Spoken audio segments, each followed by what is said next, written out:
जी हाँ, खबर आ चुकी है। जो पहले दो चेहरे थे वही फिर से डिप्टी सीएम होंगे, सम्राट चौधरी और विजय सिन्हा।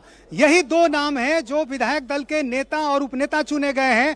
तो जिस सवाल का इंतजार था वो उसका जवाब मिल चुका है। सम्राट चौधरी और विजय सिन्हा एक बार फिर से डिप्टी सीएम होंगे बीजेपी की तरफ से। और ये खबर आ गई है, अंदर बैठक में ये खबर दे दी गई है जिसमें यह बताया गया है कि सम्राट चौधरी और विजय सिन्हा यही दो नाम फिर से होंगे। तो वो सबसे बड़ा सवाल जिसका सबको इंतजार था कि क्या इस बार बीजेपी किसी चेहरे को बदलेगी डिप्टी सीएम के तौर पर, कोई नया प्रयोग करेगी, ऐसा बिल्कुल नहीं हुआ है। और सम्राट चौधरी और विजय सिन्हा दोनों एक बार फिर से दोहराए गए हैं डिप्टी सीएम के तौर पर।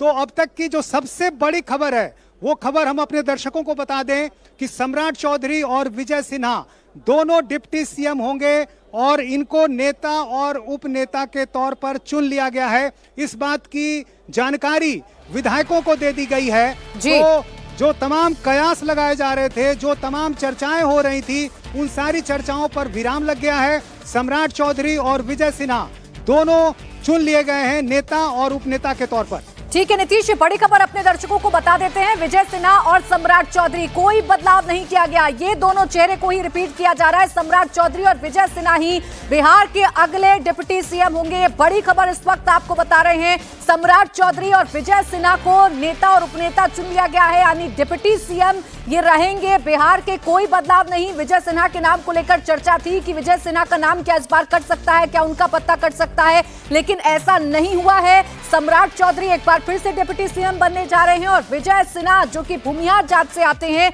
उन्हें भी इस बार फिर से डिप्टी सीएम के तौर पर रिपीट किया जा रहा है। तो रिपीटेशन दोनों चेहरों का है, किसी नए चेहरे की एंट्री नहीं करवाई गई है, कोई बदलाव नहीं किया गया है। सम्राट चौधरी और विजय सिन्हा ही डिप्टी सीएम होंगे। ये बड़ी खबर इस वक्त की आपको बता रहे हैं मुख्यमंत्री नीतीश कुमार, और उनके साथ उनके दोनों डिप्टी सीएम पुराने चेहरे ही रहेंगे, यानी कि सम्राट चौधरी और विजय सिन्हा, इन दोनों को डिप्टी सीएम के चेहरे के तौर पर चुन लिया गया है। ये इस वक्त की बड़ी खबर आपको बता रहे हैं। नीतीश, और क्या जानकारी अंदर से छनकर आपके पास आ रही है? इन चेहरों के नाम का ऐलान किसने किया, क्या बातें इन दोनों के बारे में कही गई, क्या जानकारी मिल रही है आपको? देखिए, अभी इस बारे में जानकारी नहीं है, लेकिन जो हमें अंदर से जानकारी मिली है उसमें कई नेताओं से मेरी बात हो रही है और उन लोगों ने ये कहा है कि ये जो पहले चेहरे थे वही हैं। नेता के तौर पर सम्राट चौधरी और उपनेता के तौर पर विजय सिन्हा के नाम की घोषणा की गई है। और इस बात की जानकारी अब आधिकारिक तौर पर भी आ गई है।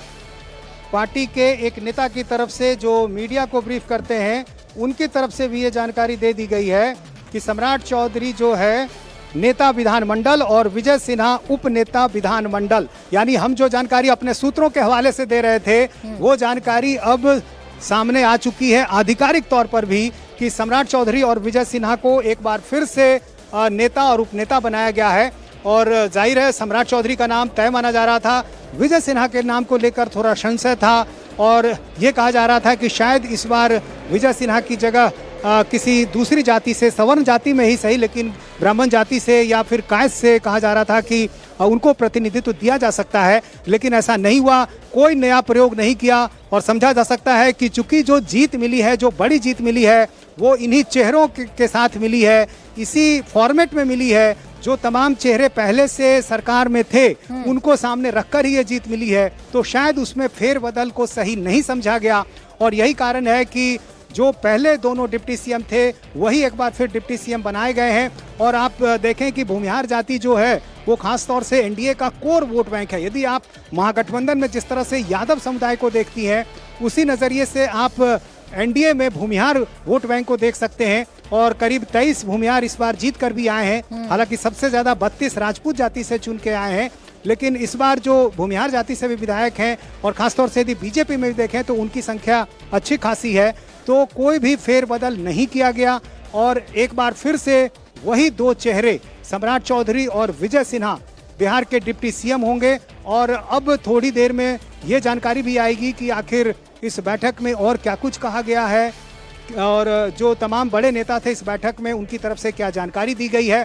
तो सबसे बड़ा सवाल यही कि आखिर इस बैठक में जो इंतजार किया जा रहा था कि क्या कुछ होगा बैठक में, कहीं कोई फेरबदल तो नहीं होगा, कोई बदलाव तो नहीं होगा, और अब उस खबर पर जो है विराम लग गया, उन चर्चाओं पर विराम लग गया है और अब मीडिया को अंदर बुलाया गया है और हम अंदर जाकर आपको सीधी तस्वीरें और उन नेताओं की बातचीत भी सुनाएंगे कि आखिर उन्होंने क्या कुछ कहा है और उस बैठक में क्या कुछ घोषणा की गई है।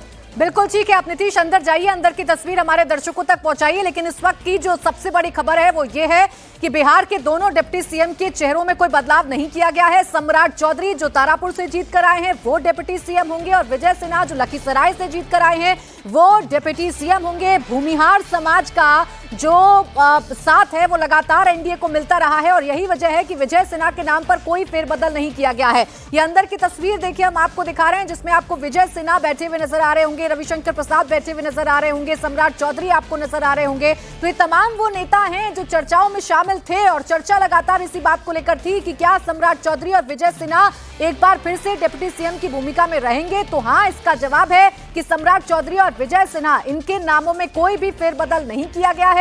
यही दोनों नाम हैं जो अगले 5 साल तक डिप्टी सीएम के तौर पर बिहार में काम करेंगे। नीतीश कुमार जो 10वीं बार मुख्यमंत्री पद की शपथ लेने जा रहे हैं, उनके 2 सहयोगी अगर कोई होंगे सरकार में बीजेपी की तरफ से तो वो सम्राट चौधरी हैं और विजय सिन्हा हैं। मंच की तस्वीर भी आप देख रहे हैं, आपको धर्मेंद्र प्रधान नजर आ रहे होंगे, अर्जुन राम मेघवाल आपको नजर आ रहे होंगे, केशव प्रसाद मौर्य जो कि पर्यवेक्षक बनकर यूपी के डिप्टी सीएम गए हैं वो आपको नजर आ रहे होंगे, विनोद तावड़े हैं, दिलीप जायसवाल हैं जो कि बीजेपी के प्रदेश अध्यक्ष हैं, मंच पर बैठे हुए हैं और नाम का ऐलान किया गया है और उसके बाद किस तरीके से तालियां बजाई गई हैं वो तस्वीर आपके सामने है। तो कोई बहुत ज्यादा फेरबदल अभी तक नजर नहीं आ रहा है। अब सबकी निगाहें इस बात पर है कि मंत्रिमंडल में किन चेहरों को जगह दी जाएगी, मंत्रिमंडल में क्या कोई सरप्राइज एलिमेंट होगा, मंत्रिमंडल में क्या कोई नए चेहरों की एंट्री होगी। क्योंकि यह भी आपको याद दिला देना जरूरी है कि इस बार के मैंडेट में ज्यादातर जो मंत्री हैं एनडीए सरकार के वो जीत कर वापस लौटे हैं, यानी वो जीत कर दोबारा से विधायक बने हैं। तो क्या पुराने चेहरों पर यकीन किया जाएगा?